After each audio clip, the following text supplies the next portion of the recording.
Olá, como vai? É um prazer enorme estar com você novamente. Dando continuidade aí ao nosso curso de pilares, né? Resolvi fazer aqui uma videoaula sobre pilares esbeltos. Que são aqueles pilares, né, cuja esbeltez é maior do que 90. Nós estudamos até agora aí no Clube da Estrutura os pilares com lambda até 90. Para esse tipo de pilar, né, a NBR 6118 ela permite que o cálculo seja feito de forma simplificada, né, utilizando lá o método da curvatura aproximada, o método da rigidez K. Porém, quando o lambda é maior que 90, a própria NBR fala que você deve usar um modelo mais rigoroso para verificação aí do pilar, ok? A NBR 6118 ela estabelece que você pode calcular pilares com lambda até 200. Porém, nessa videoaula aqui, nós vamos tratar especificamente de pilares com lambda até 140. Lambda maior que 90 até 140, ok? Muito bem. Vamos dar uma olhadinha aqui no programa de elementos finitos. Qual vai ser o pilar que nós vamos usar aí como modelo para a videoaula? Muito bem. Então, o prédiozinho que eu tenho é esse aqui, né? É um prédio comercial. E ele tem um pé direito duplo aqui, ó. Embaixo, né? Aumentando um pouquinho aqui, ó. Ele tem um pé direito duplo. E por questões arquitetônicas, esses pilares aqui, ó, eles não podem ter nenhum tipo de travamento. Nesse sentido aqui, ó, no sentido da menor inércia do pilar. Bom, por causa disso, né, ele vai acabar tendo uma esbeltez muito alta, acima de 90. Vamos dar uma olhadinha aqui no programa. Qual que é o carregamento desse pilar? O pilar que a gente vai resolver é esse pilar aqui, ó. Vamos pegar o carregamento dele aqui, ó. Pegar a carga axial aqui, ó, axial force. Vamos ver qual que é o carregamento desse pilar. Olha lá, ele tem uma carga axial de 1080 kN. Em estado limite último, na combinação mais desfavorável aí. E ele tem um momento em torno do eixo de menor inércia, que é o eixo que a gente vai estudar, olha lá, ó, de 33 kN/m. Ok? Na outra direção aqui, que é a maior inércia dele, o momento é pequeno, lá, 1,87. Na hora de resolver o pilar aí, nós vamos trabalhar com momentos mínimos, ok? Porém, o que importa para nós é esse aqui, ó, esse momento de 33 e a carga axial desse pilar, que é 1080 lá, ó.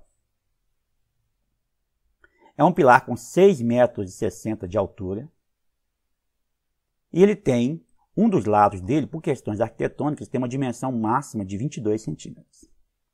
Vamos voltar lá para o slide para a gente poder calcular esse pilar aí. Muito bem, de volta aqui no slide, né? O que determina, né, a NBR 6118? Ela fala o seguinte, ó, pilares com esbeltez acima de 90 devem ser verificados no estado limite último, considerando a fluência e a não linearidade física e geométrica não podem ser feitas por processos simplificados. Ela estabelece que, além de inserir no cálculo uma excentricidade devido à fluência, eu também não posso verificar o pilar, né, nem a não linearidade física, nem a geométrica, pode ser feita por processos simplificados. Então, eu não posso usar curvatura aproximada, não posso usar rigidez K aproximada, nada disso. Tem que usar um processo mais rigoroso. Qual vai ser o processo que eu vou utilizar aqui? Bom, eu vou utilizar o chamado método do equilíbrio. E o processo que a gente vai usar é o processo de deslocamento de referência.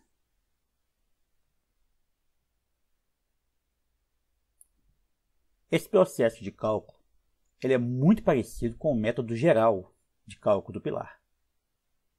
Porque ele é um processo iterativo, né, que eu vou colocando carga no pilar e verificando a deformação. Verifico a deformação através da curvatura na seção do pilar, em cada seção do pilar, porque eu vou discretizar o pilar em seções.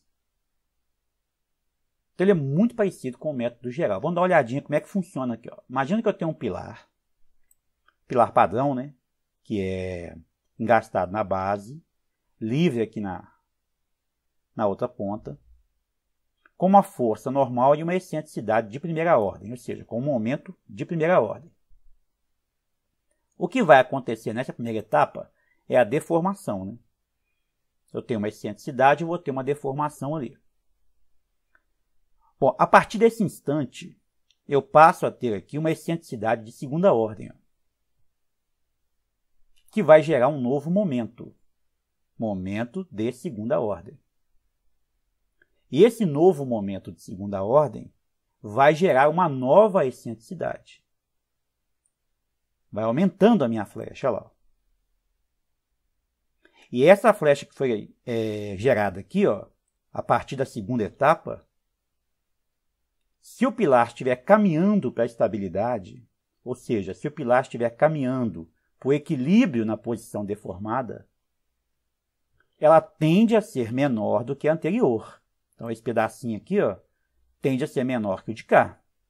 Ou seja, o pilar está caminhando para ficar em uma posição de equilíbrio estável. Se você estiver calculando e ela estiver aumentando, se a curvatura estiver aumentando, aí o pilar está caminhando para um equilíbrio instável. Aí não pode, você vai ter que redimensionar a seção. Por isso que ele é um processo bastante seguro. Porque você observa durante o cálculo se o seu pilar está caminhando para a instabilidade ou se ele está caminhando para a estabilidade. E eu vou calculando até o pilar atingir o equilíbrio. Ora, matematicamente, ele nunca vai atingir o equilíbrio, né? Porque a tendência da flecha é ir só aumentando. Mas para fins práticos de dimensionamento, considerando aí os coeficientes de ponderação que a gente utiliza e o próprio modelo de cálculo, quando o pilar tiver uma diferença muito pequena entre a flecha calculada e a flecha anterior, isso mostra que ele está caminhando para o equilíbrio, está caminhando para a posição deformada aí, em equilíbrio estável.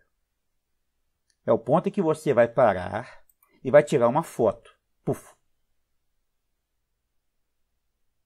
Naquele instante, eu vou ter uma excentricidade total, que vai ser a soma da excentricidade de primeira ordem, que é a que eu tinha inicialmente, mais a excentricidade de segunda ordem que ocorreu aqui durante o processo de flambagem do pilar.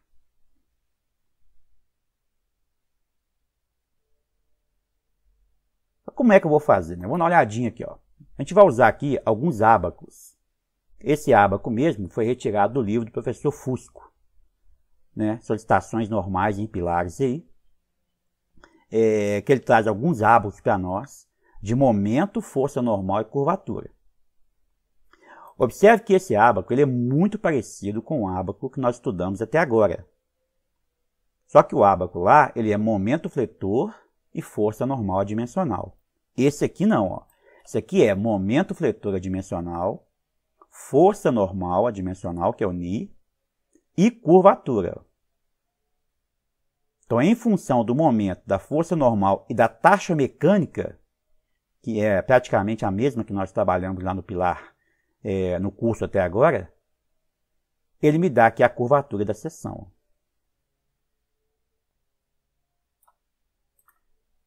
Observe que o Ni, o cálculo é o mesmo. É a força normal dividido por FCAC. O momento fletor também é o mesmo. É a excentricidade dividido pelo H vezes o Ni. A fórmula é a mesma que a gente calcula lá no diagrama de interação força normal e momento fletor. A taxa mecânica de armadura é que muda um pouquinho. Para esse ábaco aqui do professor Fusco, a taxa mecânica ela trabalha com as resistências características FYK e FCK. Você recorda lá do curso de concreto 2, lá a gente trabalha com FYD e FCD. Isso dá uma pequena diferença no valor da taxa aí quando você usa a mesma área de aço e o mesmo concreto. Porque os coeficientes de ponderação do aço e do concreto são diferentes. Só recordando aí, ó, de concreto 1, ó, do aço é 1,15 e do concreto é 1,4. Ok? Então, por exemplo, se você for trabalhar com CA50 e com concreto, por exemplo, de 25 MPa, você vai colocar aqui 50 kN por centímetro quadrado e aqui 2,5 kN por centímetro quadrado. Tá ok? Então, essa é a pequena diferença que tem em relação àquele ábaco que nós usamos, que é o ábaco do Montoya, lá do meu curso de Concreto 2. Muito bem. Então, eu encontrei a taxa mecânica de armadura, que vai me dar aqui qual curva que eu vou trabalhar com ela. Tem o momento adimensional e a força normal. Observe também que eu vou ter um ábaco para cada valor de Ni. Lá era diferente. Lá eu tinha o Mi e o Ni e tinha várias taxas de armadura. Aqui não, eu vou ter um ábaco para cada Ni. Então, eu vou ter um ábaco para Ni igual a 0, para Ni igual a 0,1, 0,2, 0,3 e assim por diante. Este ábaco aqui do exemplo ó, é para Ni 0,7. Ok? Lembrando, obviamente, que se você tiver um Ni aí 0,75 ou 0,65, você pode interpolar dois ábacos, né? E trabalhar com o valor médio aí. Não tem problema nenhum, não. Tá ok? Com relação à curvatura, observe ó, que a curvatura do ábaco aqui ó, é dada em função de D. Posso dizer que ela é uma curvatura relativa. Se nós voltarmos aqui no curso de resistência de materiais, ó, o que é a curvatura de uma seção fletida? Observe que eu tenho aqui uma seção de concreto, armadura S tracionada, armadura a linha S comprimida, aqui eu tenho a linha neutra, a altura D, e aqui ó, eu tenho o raio de curvatura, o R. Ó. Se nós pegarmos um diagrama de deformação, a situação é essa aqui, ó, eu tenho compressão no concreto, aqui eu tenho a linha neutra, embaixo eu tenho a deformação no aço. Ó. Deformação no concreto, deformação no aço. A curvatura que eu vou calcular é esse φ aqui. Ó. E quanto que vale esse φ? Recordando aí do curso de resistências, ó, o φ é 1 sobre R. A curvatura é o inverso do raio. Só que no ábaco do professor Fusco, né, a minha curvatura é o D dividido por R. Ela é função de D. Então, na hora de calcular a curvatura, eu vou ter que pegar o valor do ábaco e dividir pelo D. Então, eu posso usar o ábaco para qualquer valor de D, que na hora de calcular a curvatura, basta dividir o valor que eu peguei do ábaco pelo D. Aí eu tenho o valor do 1 sobre R, que é o valor da minha curvatura da seção. Tá ok? Então, só abrir esse parênteses aqui, para a gente recordar um pouquinho aí do curso de resistência. Muito bem. Lembrando que esse ábaco, né, que eu estou usando aqui, ele é específico para esse modelo de armadura aqui, né, armadura simétrica, e momento aqui, ó, na direção paralela às armaduras. O D' por H tem que estar em torno de 0,15, né, não pode ser muito maior do que isso. O aço é o CA50, e esse ábaco aqui não tem afluência. A gente vai ver aí durante a aula que o cálculo da fluência vai ser feito separadamente. A gente vai calcular a curvatura, calcular a deformação, achar o valor do E, que é a excentricidade. Seria a excentricidade inicial mais a excentricidade de flambagem, né, que é o E2. E vou somar a esta excentricidade a excentricidade de fluência. Mais para frente a gente vai entender um pouquinho sobre isso. Bom, uma vez encontrada a curvatura, como é que eu vou achar a flecha? Porque o que importa para mim é encontrar a excentricidade, o E. Neste caso, nós vamos usar aqui a chamada analogia de Mohr. Não vou entrar muito em detalhe nesse cálculo, mas, simplificadamente, o que é a analogia de Mohr? Se nós carregarmos, né, um elemento prismático, um pilar, uma viga, com o diagrama de curvatura, o diagrama de momento fletor é a deformação Y. Mais ou menos é isso aí, né? Porque se a gente integrar a curvatura, a gente encontra a rotação. Integrar a rotação, encontra a flecha. Recordando lá do curso de resistência. É o que eu vou fazer aqui. Ó. Eu vou carregar o meu elemento com o diagrama da curvatura e vou pedir o momento fletor. O momento fletor que eu encontrar, na verdade, é a deformação. Então, vamos ver aqui. Ó. Imagina que eu tenho um pilar engastado na base, livre na borda, com a carga F aqui. Ó.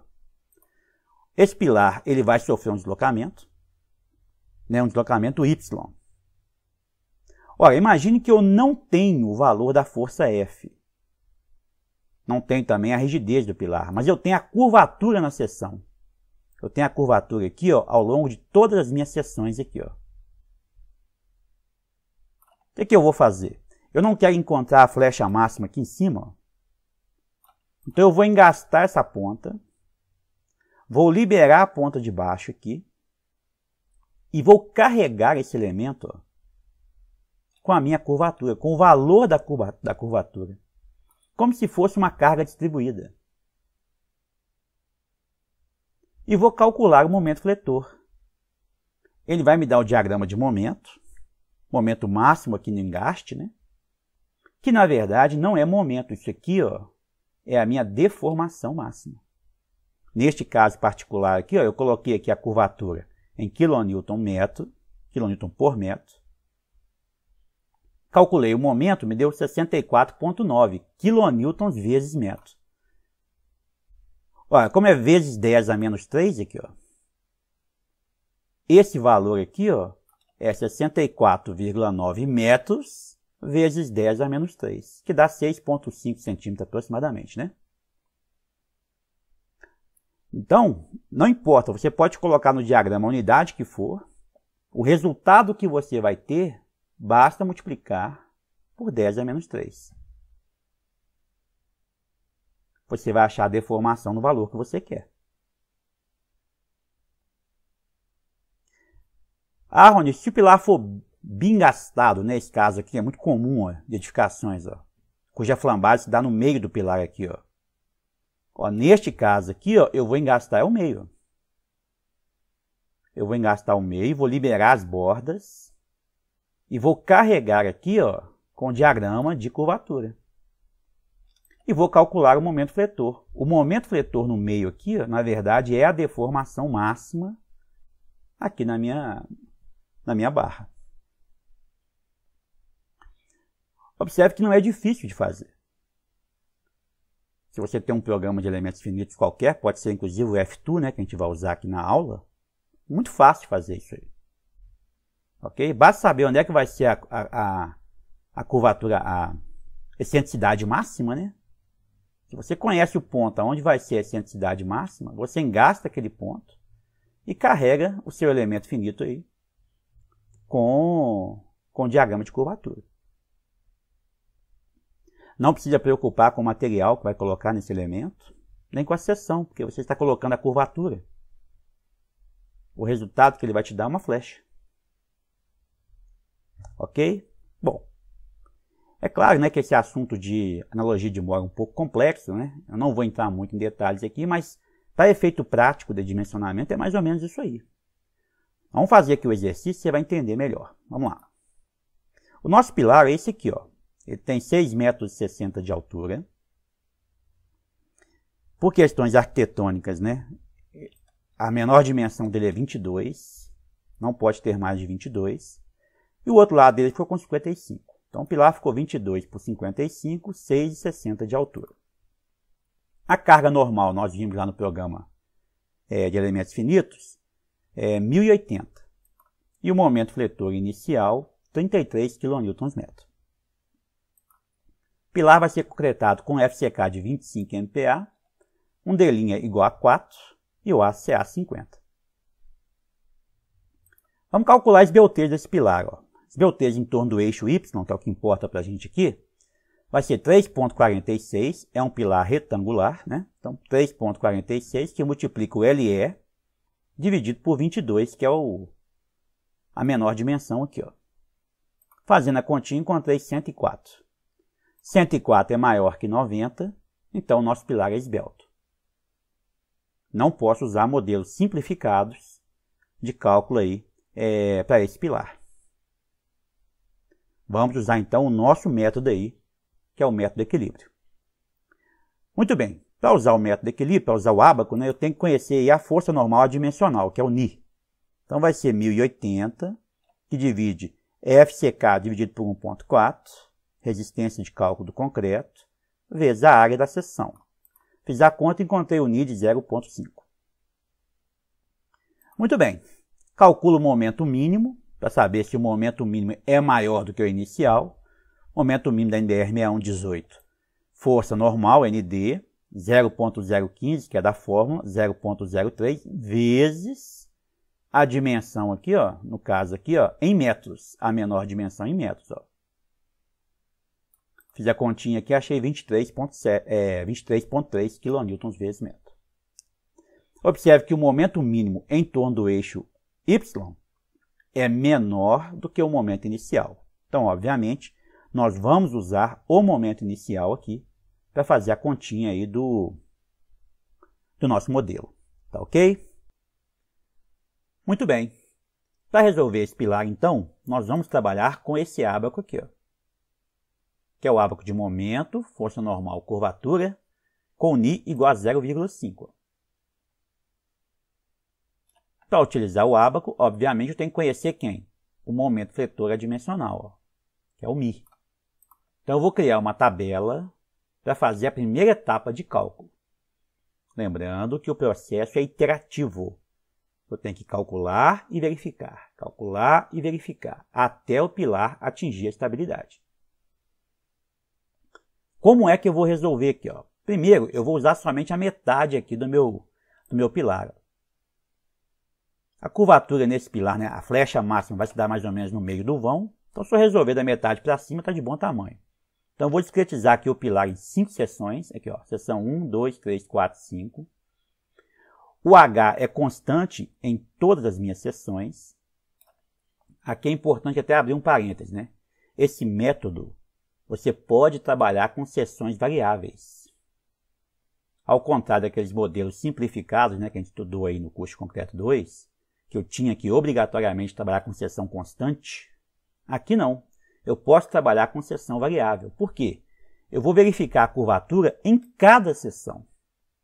Então, eu posso mudar a rigidez da seção aí, que não tem problema nenhum. Ok? Mas para esse caso nosso aqui, a seção continua constante. Ok? A força normal também é constante ao longo de todo o pilar. Também cabe uma observação. Você poderia variar a força normal se quisesse. Vamos imaginar que você vai trabalhar um pilar muito grande, muito alto, uma ponte, né? E que o peso próprio do pilar, por exemplo, interfere significativamente aí na estabilidade dele. Então, você poderia variar a força normal também, se quisesse, sem problema nenhum. Ok? No caso nosso aqui, vou trabalhar com 1080, está de bom tamanho. Então, o Ni também é constante. O momento fletor, eu vou pegar o momento em cada seção que eu discretizei aqui. Ó. Então, ó, 17, 21, 25, 29, 33, tá vendo? Peguei o momento em cada seção. Modelinho aqui do F2, né? Muito fácil de fazer isso aqui no F2. E vou calcular a excentricidade inicial. Ó.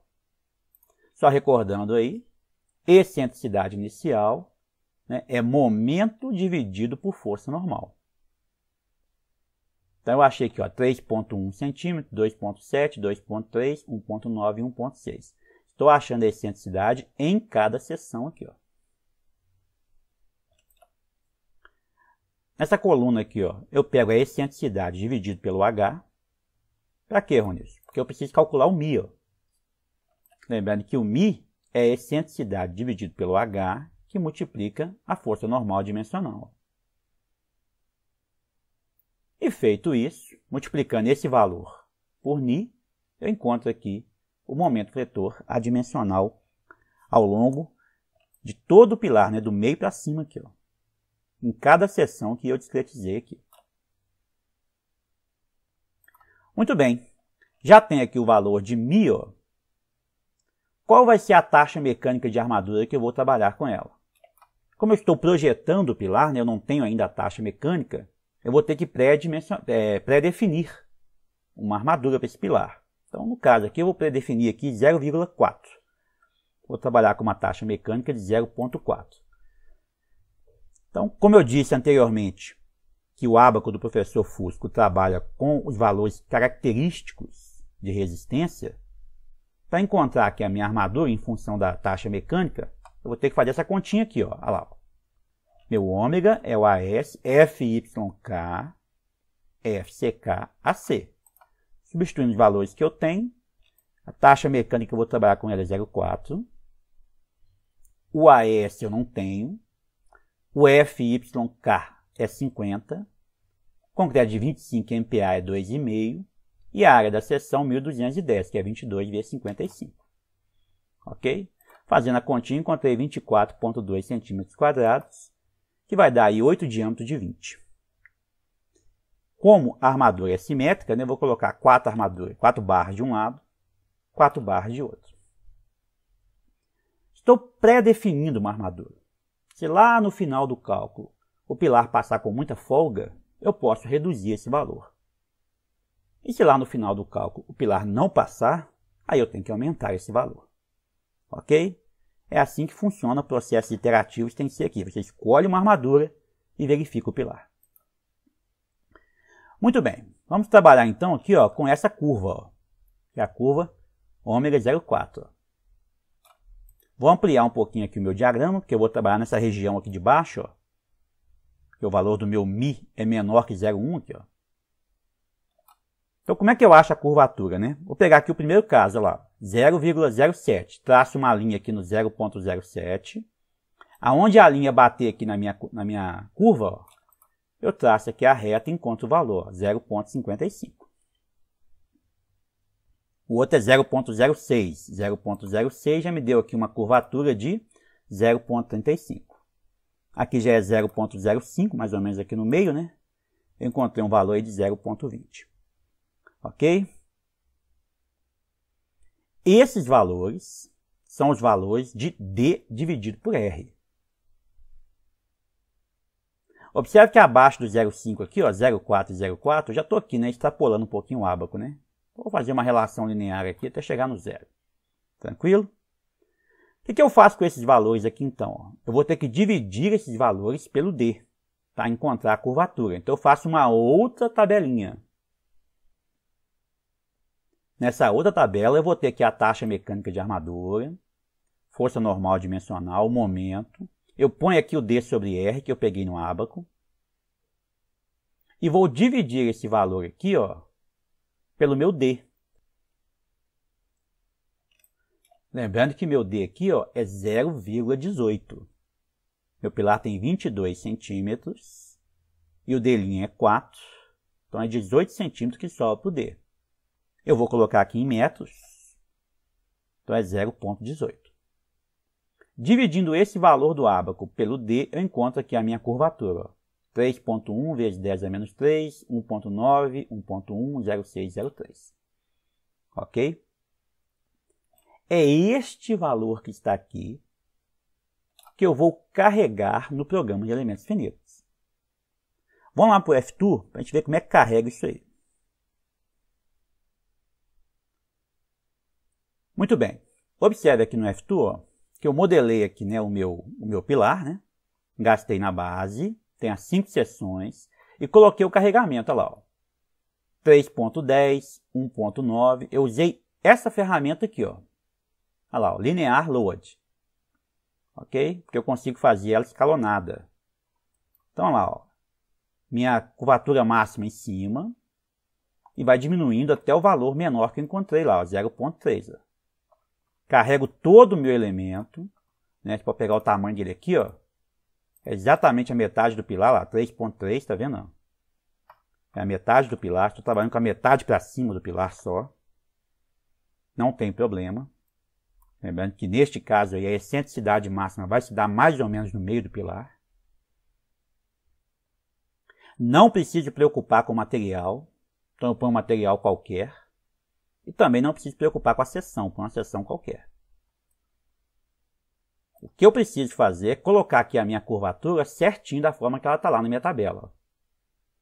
E peço o momento fletor. Na hora que eu peço o momento, olha lá, ele me dá o momento máximo aqui embaixo. E me dá o momento aqui em cada ponto, né? Lembrando que isso aqui não é momento. Isso aqui, na verdade, é flecha. Observe que essa flecha aqui, ó, deu 9,8 metros vezes 10 a menos 3, né? 9,8 vezes 10 a menos 3 metros. Convertendo aí vai dar 0,98 centímetros. Muito fácil, tá vendo? Você vai usar o mesmo modelo para carregar todas as suas etapas. Se tiver 20 etapas de cálculo, carrega todas as 20. É claro que não dá isso tanto, né? Se estiver dando muita etapa, é porque o pilar está convergindo para não estabilidade, né? Normalmente ele estabiliza aí com 3, 4, 5 iterações no máximo. Ok? Bom, muito bem. Fizemos então aqui o cálculo no F2. Você pode usar qualquer programa de elementos finitos que você tiver. Fazer a continha aqui na nossa flecha. Vamos voltar lá para o nosso slide. Muito bem, de volta aqui no slide, ó, né? Joguei no F2, encontrei o momento. Observe que a minha excentricidade é 2, né? Na primeira iteração deu 0,98. Vou pegar então esse diagrama aqui de flecha, ó, e vou carregar a minha segunda etapa de cálculo. O que é que muda da primeira para a segunda? Que agora eu tenho o E2 aqui, ó. Eu tenho o E1 e o E2. Eu tenho a outra excentricidade. Eu vou pegar a excentricidade E2 e vou dividir pelo H também aqui, ó. Eu vou dividir o E1 pelo H, dividir o E2 pelo H. E vou somar os dois aqui, ó, para poder encontrar o momento fletor novo. Momento fletor adimensional. Então, é que a tabelinha ela é diferente da primeira somente aqui no caso do E2. Ó. Agora eu já tenho uma outra excentricidade. Ó. Calculo aqui meu E dividido por H. Multiplico esse valor pela força normal dimensional e encontro o momento. Olha lá. Encontrei o momento, levo no ábaco de momento fletor, força normal e curvatura. E vou encontrar aqui as minhas curvaturas em função de D. Para esse momento aqui, eu já encontrei esse valor de curvatura. 1, 0,75, 0,35 e 0,20. Faço a mesma coisa, levo no F2 e encontro a nova flecha lá. A flecha pulou para 1,92 centímetros. 1,92. Pego o diagrama de flechas e levo para a minha terceira iteração. Na terceira iteração, eu continuo tendo o E1, mas o E2 está aumentando. Ó. Faço a mesma conta, E1 por H, E2 por H, o E, que é a soma dos dois aqui. Encontro o novo Mi. Ó. Com o novo Mi, eu levo novamente no diagrama, encontro a nova curvatura. Agora já achei 1,47, 1, 0,53, 0,20. Ó. Com a curvatura eu levo no programa de cálculo e encontro a nova flecha.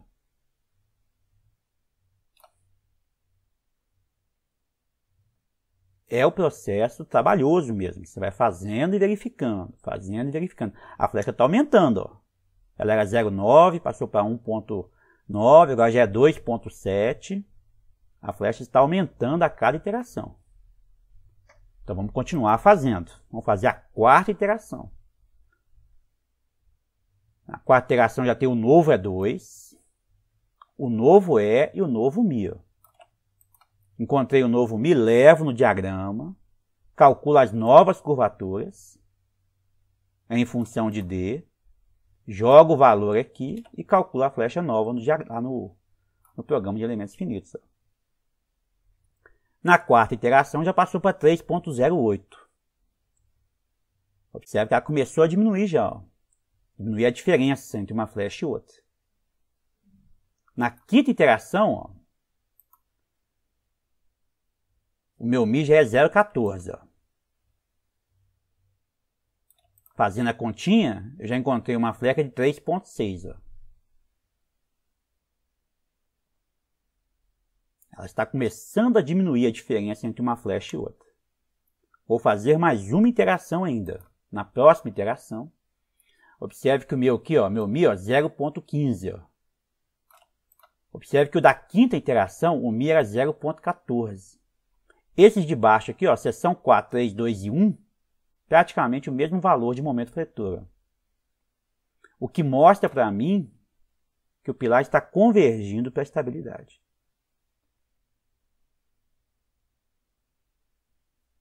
Tanto é que se eu fizer o cálculo da flecha, né, eu pego o diagrama, calculo as curvaturas, levo no programa de elementos finitos, olha lá, 3,85.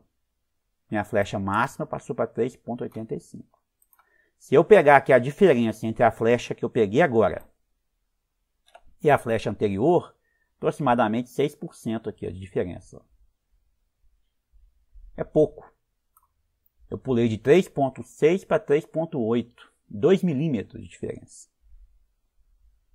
Ah, Ronilson, tem um 11% aqui embaixo. Aqui. Isso aqui é erro, né? Porque essa parte de baixo aqui a gente está trabalhando, fazendo uma relação linear aqui. Então, pequenas diferenças dão valores muito altos aqui, percentuais.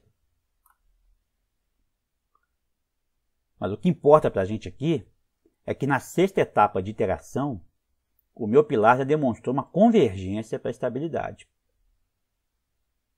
Eu posso dizer, então, ó, que o pilar tende para o equilíbrio estável com uma deformação da ordem de 4 centímetros. Muito bem. Uma vez encontrada a minha excentricidade de segunda ordem, já posso calcular, ou pelo menos começar a calcular, o momento na seção intermediária. Então, o momento previsto aí vai ser o quê? Força normal multiplicado pela excentricidade total. Ó. Então, se eu pegar aqui a fórmula, ó, MSD total vai ser força normal multiplicado por excentricidade total, que é a soma da excentricidade de primeira e segunda ordem, mais força normal multiplicado pela excentricidade de fluência. Eu vou ter que calcular a excentricidade de fluência, porque a NBR estabelece que pilares com lambda acima de 90 devem levar em consideração no cálculo a fluência ao longo dos anos. Tá ok?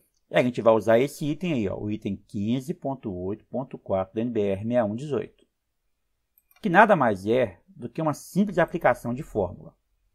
A NBR traz essa fórmula aqui para a gente. Observe que é uma fórmula muito parecida com aquela fórmula que você estuda lá no curso de madeira, para o cálculo de fluência em madeira. É a mesma fórmula. Ok? Vamos conhecer aqui, ó, quem são os elementos quem são as variáveis da nossa fórmula. Minha excentricidade de fluência é dada por MSG, NSG. Quem que é isso aí, né? São esforços em serviço em combinação quase permanente. Para efeitos práticos aí, basta eu pegar o momento e a força normal e dividir por 1,4. Ok? Para efeitos práticos, né? Se é um trabalho acadêmico, uma coisa mais refinada, aí é importante fazer o cálculo certinho. Tranquilo? Mas para o nosso caso aqui de projeto, basta pegar o valor em último que você tem lá, dividir por 1,4 e mandar para a obra. Bom, o EA é a excentricidade devido às imperfeições locais, que para efeito prático também de dimensionamento pode ser utilizado aí o momento mínimo. Então, você pega o momento mínimo, divide pela força normal, encontra a excentricidade inicial. Ok? Bom, o NE é a carga crítica de flambagem, né? É a nossa famosa carga crítica de Euler. Tá bom? Neste caso aqui, nós vamos considerar o modo de elasticidade inicial. Não é o modo de elasticidade secante, é o inicial, o SI. Muito bem. E o φ, esse φ aqui, ó, é o coeficiente de fluência. Você pode calcular de forma rigorosa, né? A própria NBR tem um anexo lá no finalzinho dela, para você calcular esse coeficiente de fluência aí. Mas pode usar também um processo tabular, que para esse caso nosso específico aqui, ele atende muito bem. Ok? Ele é bem conservador, por sinal. Bom, vamos ver aqui nosso pilar como é que fica então. Ó. Calcular a carga crítica de flambagem. Então é π2EI dividido por L2, né? Todos os valores eu tenho. O módulo da cidade é inicial, 5.600, raiz de FCK. Faça a conta, dá 28.000 MPa. Em kN por centímetro quadrado, 2.800. A inércia da seção, estamos trabalhando com a seção aqui, ó, na menor inércia dela, né? Então vai ser 55, 22 ao cubo sobre 12. Momento de inércia em relação ao eixo que passa aqui, ó, no centroide do pilar. Fazendo a continha, encontrei 48.803. Substituo os valores na expressão, comprimento de flambagem a 660 centímetros. Fiz a conta e encontrei a carga de flambagem aí, 3.096 kN. Essa é a carga de flambagem para esse pilar aí. Muito bem. Vou calcular os esforços em regime quase permanente. Então, eu pego aqui ó, o momento que eu tinha, que é 33, divido por 1,4. Força normal é 1080, divido por 1,4. A minha excentricidade inicial vai ser momento de serviço dividido por força normal de serviço. Encontrei aproximadamente 3 centímetros, né? 0,031 metros. Excentricidade de imperfeições, vou usar o momento mínimo para fazer a conta. O momento mínimo nós calculamos no comecinho da aula, deu 23,3. Dividido por 772, que é a minha força normal aqui em serviço. O meu EA aí também é aproximadamente 3 centímetros. Substituindo os valores aqui na expressão da NBR, ó, vai ficar assim, ó. 0,031 mais 0,03, que multiplica 2,718. Isso aqui é o número E, né? Aquele número de Euler, né? Elevado a K. Quanto que vale o meu K? É o φ, NSG, NE menos NSG. Os valores que eu já tenho eu posso substituir e faço a continha. Ó. Valor do K, então, 0,33 vezes o coeficiente de fluência. Quanto que vale esse coeficiente de fluência? Né? Vamos dar uma olhadinha aqui. Ó. Vou usar o método tabular da NBR 6118. Ó. Tabela 8.2, que me dá aqui o coeficiente de fluência no tempo infinito, que é o que importa para mim. Para projeto é sempre tempo infinito, né? Em função do T0. T0 é o tempo em que o pilar pegou carga. Aí é claro, né? Carga de serviço vai pegar ao longo de muito tempo, né? Depende da obra, pode demorar até anos para esse pilar pegar a carga de serviço dele toda. Mas vamos trabalhar aqui de forma bem conservadora, considerando o momento da retirada de escoramento do andar do pilar. Fica bem conservador fazer o cálculo assim. Ok? Que no nosso caso aqui vai ser 30 dias. E ele é função de quê também? Né? Em função aqui do tipo do concreto, né? Da resistência do concreto, até 45. Da umidade relativa média na região. Da espessura fictícia. O que é a espessura fictícia? É 2 vezes a área dividido pelo perímetro exposto ao tempo. Vamos fazer a continha aqui. Ó. Imagine que essa obra minha é aqui em Belo Horizonte. Então, em Belo Horizonte, a umidade relativa média anual é em torno de 65%. Vou considerar a retirada do escoramento com 30 dias, para esse pilar aí. Ora, a espessura fictícia vai ser o quê? Vai ser a área da seção, então aqui, ó, 22 vezes 55, dividido pelo perímetro exposto. Observe que esse pilar nosso, ele está protegido por alvenaria desse lado e desse lado. Então, minha continha vai ficar assim, ó. 2 vezes a área, dividido por 110, né? Que é 55 mais 55, é a área exposta. Fiz a continha e encontrei aproximadamente 22. 22 é maior que 20, né? Que aqui, ó, o limite inferior é 20, superior é 60. 22 é maior que 20, o ideal seria fazer uma interpolação aqui, mas está muito próximo do 20, né? Aqui, ó. Então, vou trabalhar com esse valor aqui, ó, o valor extremo inferior aqui, ó. Ok? Mas qual o valor desse que eu vou usar? Aí depende disso aqui, ó, umidade relativa. Se a minha umidade é 65, ela é a média, né, entre 55 e 75. Se a umidade é a média, o valor do coeficiente também é o médio, né? Então, vai ser a média entre 2,9 e 2,2. Meu coeficiente de fluência aí vai ser 2,55. Então, observe que é a aplicação de fórmula. Não tem muito erro fazer isso aqui não, né? Volto aqui. Calculo o valor do meu K e levo lá, ó, na expressão da excentricidade. Ó. Fiz a continha, encontrei 0,08 metros. 8 centímetros de excentricidade. Eu já posso finalmente calcular o momento aí na seção intermediária. Que vai ser a força normal vezes o ET, mais a força normal vezes o SC. Substituo os valores que eu tenho, faço a continha e encontro 163 kN/m.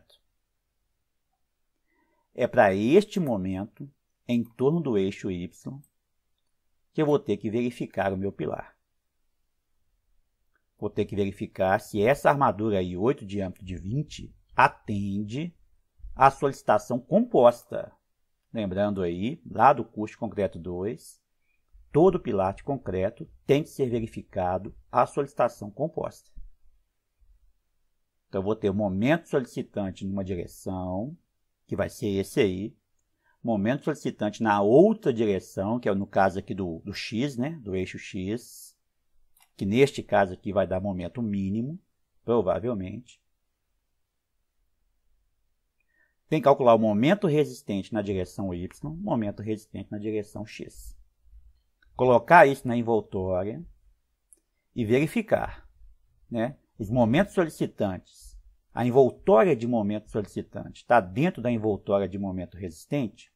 Se tiver, ok, o seu pilar foi verificado aí a flexão composta oblíqua. Ah, não está não. Então eu vou ter que voltar lá atrás e refazer a minha seção, né? Redimensionar a seção. Posso mexer aqui na área de concreto, nas barras de aço. Eu estou aqui aproximadamente com 2% de aço, né, na seção. Ó. Podemos chegar nesse pilar aí até 4% tranquilamente. Pela NBR pode chegar até 8%, né? Mas como tem a questão da emenda, tudo, podemos trabalhar até com 4% de aço nesse pilar aí. Mas é um processo iterativo. Verifico se passa. Se não passar, eu tenho que voltar atrás e redimensionar o pilar. Tranquilo? Muito bem.